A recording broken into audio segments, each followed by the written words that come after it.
Za gotovo 60.000 građana Hrvatske, čiji su računi blokirani više od godinu, oprostit će se dugovi do iznosa 4.600 eura.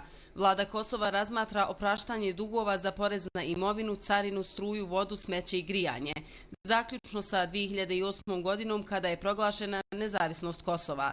Gotovo je nemoguće da vlasti naše zemlje planiraju pratiti trend susjednih zemalja, tvrde upućeni.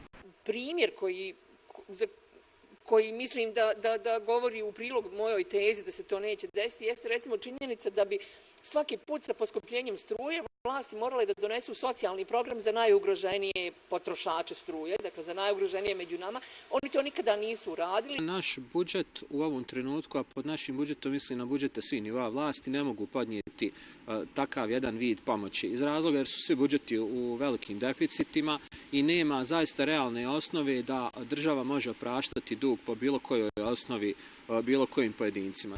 Svako četvrto domaćinstvo kasni sa plaćanjem računa, a oko 50 BH građana mjesečno traži savjete kako otplatiti svoj dug.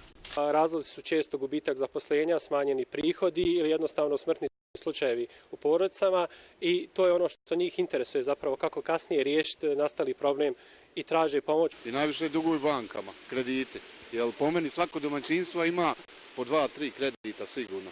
Banka, krediti, kako drugačije opstati? Ne može se ni dobiti kredit, svako hoće. Ko ima mala primanja ne može ni dobiti kredit. Plaćam sve normalno, ali ima ljudi koji ne mogu platiti. Nije ni čudo što oni ne plaćaju, zato što nemaju ljudi. Penzija mala, valja struju platiti, valja vodu, valja sve zažbene platiti. Pa ko ćemo dalje? Ukupni dug naše zemlje, unutrašnji i vanjski, iznosi oko 28 milijardi maraka. 8 milijardi odnosi se na kreditno zaduženje građana. Stoga svaki stanovnik u ovom momentu duguje oko 5.000 maraka, a tek rođeno dijete oko 3.000 maraka. Za BHT1, Amina Ahmetović.